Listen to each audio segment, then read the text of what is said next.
মৰমৰ ছাত্ৰ-ছাত্ৰীসকল তোমালোক সকলোকে আমাৰ এই চেনেলটোলৈ স্বাগতম জনাইছোঁ। আজিৰ এই ভিডিঅ'টিত মই তোমালোকৰ বাবে লৈ আহিছোঁ বঙাইগাঁও ডিষ্ট্ৰিক্টৰ ক্লাছ 9ৰ অসমীয়াৰ এখন কুৱেশ্যন পেপাৰ।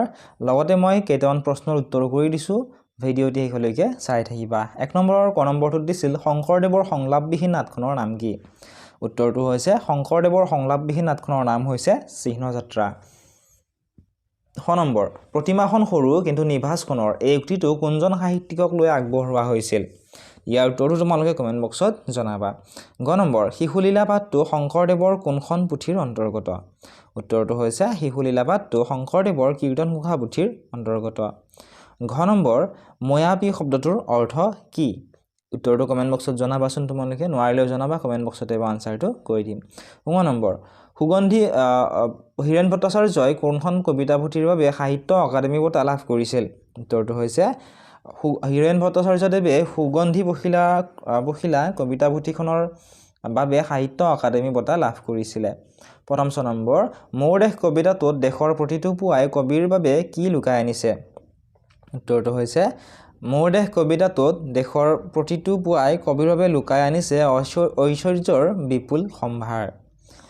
2 নম্বৰ দিছিল মহাকোপে কোঠা পখিলন্ত হিঞ্চিৰাই লৱণু ভুঞ্জন্ত। কোনে অতি খঙেৰে কোঠাত সোমাইছিল আৰু তেওঁ কিয় লৱণুবোৰ চাৰিওফালে ছটিয়াই খাইছিল বুজাই লিখা।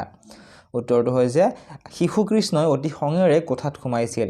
মাক যশোদাই দধি-মথি থাকোঁতে শিশুকৃষ্ণই মাকৰ স্তন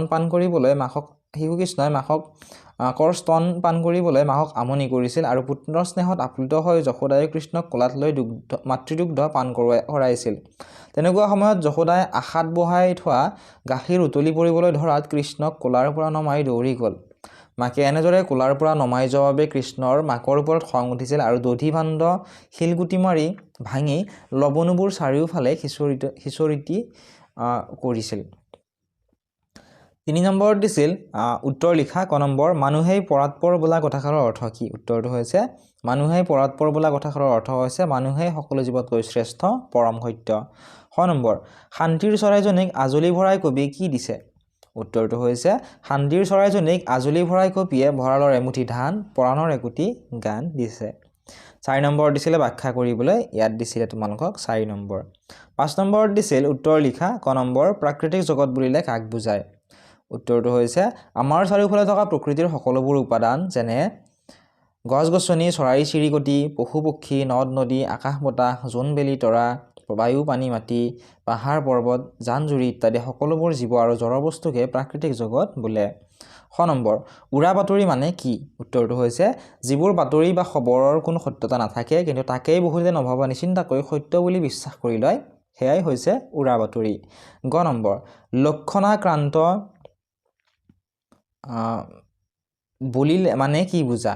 উত্তৰটো হৈছে সময়ৰ যুগ, কল্প, শতাব্দী, ঋতু, বছৰ, মাহ, দিন, ৰাতি, প্ৰহৰ, দণ্ড, পল, অনুপল এই ভাগবিলাক বিশেষ বিশেষ লক্ষণাক্ৰান্ত অৰ্থাৎ কিছুমান বিশেষ বিশেষ লক্ষণৰ দ্বাৰা বুজোৱা। এইকাৰণে হিন্দু শাস্ত্ৰ মতে 4 যুগৰ লক্ষণবিলাক নিৰ্ণয় কৰি থোৱা আছে। কলি যুগত কল্কি অৱতাৰৰ পিছত সত্য যুগৰ প্ৰৱৰ্তন, খ্ৰীষ্টানসকলৰ মতে মিলেনিয়াম বা 1000 বছৰ যীশুৰ ৰাজত্ব, ইছলামৰ মতে শেষ ইমাম মেহেদীৰ আগমন ইত্যাদি ঘটনাৱলীয়ে একোটা যুগৰ লক্ষণ। 6 নম্বৰ দিছিল বিনয় ভাৱত দান কৰিব লাগে বুলি জ্ঞানীসকলে কিয় কৈছে? ইয়াত দিছিলে 3 নম্বৰ। এনেদৰে লিখিব পৰা বিনয় মানে নম্ৰতা। নম্ৰতাই মানুহক মানুহৰ ওচৰত মৰমীয়াল কৰি তোলে। বিনয় ভাৱক অলংকাৰৰ লগত তুলনা কৰিব পাৰি। অলংকাৰে যেনেকৈ মানুহৰ শাৰীৰিক সৌন্দৰ্য বৃদ্ধি কৰে তেনেকৈ বিনয় ভাৱে মানুহৰ ব্যক্তিত্ব প্ৰকাশত অৰিহণা যোগায়। সেয়ে দান দিয়াৰ সময়ত বিনয় ভাৱত দান কৰিব লাগে বুলি জ্ঞানীসকলে কৈছে।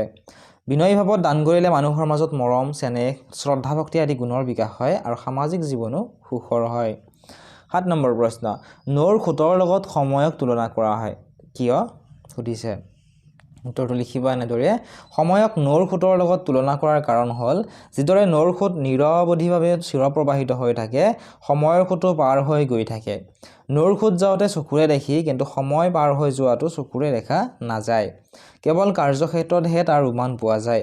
যিদৰে বৈ যোৱা নৌৰ সোঁতক পুনৰাই উভতাই আনিব নোৱাৰি, ঠিক সেইদৰে পাৰ হৈ যোৱা সময়কো পুনৰাই ঘূৰাই আনিব পৰা নাযায়। 8 নম্বৰ প্ৰশ্ন অন্ধবিশ্বাস মানে কি? অন্ধবিশ্বাসে সমাজত কেনেধৰণৰ সমস্যাৰ সৃষ্টি কৰিব পাৰে লিখা। উত্তৰটো লিখিব পৰা এনেদৰে যিবোৰ বিশ্বাস বা ধাৰণা যুক্তিৰ ওপৰত প্ৰতিষ্ঠিত নহয় বিজ্ঞানে যিবোৰ বিশ্বাসক ধাৰণা ঘটনাক অসত্য আৰু অমূলক বুলি প্ৰতিপন্ন কৰিছে সেইবোৰে অন্ধবিশ্বাস অন্ধবিশ্বাস আৰু কুসংস্কাৰে প্ৰেম মমতা মানৱতা আদি মানৱীয় মূল্যসমূহক আঘাত কৰি মানৱ সমাজ এখনক কলুষিত কৰে জনজীৱনৰ সুস্থ জীৱন ধাৰণৰ ব্যৱস্থাটোক বিপৰ্যস্ত কৰি সমাজক অশান্ত আৰু অস্থিৰ কৰি তোলে 9 নম্বৰ দিছিল চমু উত্তৰ লিখা ক নম্বৰ ব্যৱহাৰ প্ৰণালীৰ ঘাই মন্ত্ৰ কি উত্তৰটো হৈছে ব্যৱহাৰ প্ৰণালীৰ ঘাই মন্ত্ৰ হৈছে মিঠা মাত খ নম্বৰ সাৰথী পুথিখন কোনে ৰচনা কৰিছে সাৰথী পুথিখন ৰচনা কৰিছিলে সত্যনাথ বৰাদেৱে গ নম্বৰ নীলমণি ফুকনে সম্পাদনা কৰা এখন কাকতৰ নাম লিখা নীলমণি ফুকনে সম্পাদনা কৰা এখন কাকতৰ নাম হৈছে সংজ্ঞা ঘ নম্বৰ অন্ধবিশ্বাস আৰু কুসংস্কাৰ পাঠটোৰ লিখক কোন অন্ধবিশ্বাস আৰু কুসংস্কাৰ পাঠটোৰ লিখক হৈছে জয়ন্ত মাধৱ বৰা ঙ নম্বৰ মৰিয়াহোলা উপন্যাসৰ লিখকৰ নাম কি মৰিয়াহোলা উপন্যাসৰ লিখকৰ নাম হৈছে জয়ন্ত মাধৱ বৰা 10 নম্বৰ দিছিল তাৎপৰ্য ব্যাখ্যা কৰিবলৈ এলেহুৱাৰ দিন নাযায় নোপোৱা ইয়াত দিছিলে 4 নম্বৰ 11 নম্বৰ দিছিল তলৰ যিকোনো 5টা প্ৰশ্নৰ উত্তৰ লিখা ক নম্বৰ দিছিল তলৰ শব্দকেইটাত মূৰ্ধন্য ন বা মূৰ্ধন্য খ হোৱাৰ কাৰণ লিখা শব্দকেইটা দিছিলে পূৰ্বাহ্ন আৰু অভিলাষ খ নম্বৰ দিছিল তলৰ শব্দবোৰৰ সমাৰ্থক শব্দ লিখিবলৈ শব্দকেইটা দিছিলে বদন আৰু তেজ গ নম্বৰ দিছিল তলৰ শব্দবোৰৰ বিপৰীতাৰ্থক শব্দ লিখা ইয়াত শব্দ দিছিলে অভিশাপ আৰু যোগাত্মক তো অভিশাপটো হ'ব আশীৰ্বাদ ঙ নম্বৰ দিছিল জুৰীয়া শব্দ কাক বোলে আৰু তাৰ পিছত দিছিলে সন্ধি ভাঙিবলৈ শব্দকেইটা দিছিলে উচ্চাৰণ আৰু মনস্তাপ প্ৰথম নম্বৰ দিছিল দ্বন্দ্ব সমাসৰ দুটা উদাহৰণ দিয়া আৰু দ্বিতীয় নম্বৰ দিছিল অনুৰূপ শব্দ কাক বোলে উত্তৰটো লিখিবা এনেদৰে কেতিয়াবা কোনো মূল শব্দৰ অৰ্থৰ জোৰ বা শক্তি বুজাবলৈ শব্দটোৰ আগত বা পিছত একে ধৰণৰ অথচ অৰ্থশূন্য কিছুমান শব্দ ব্যৱহাৰ কৰা হয়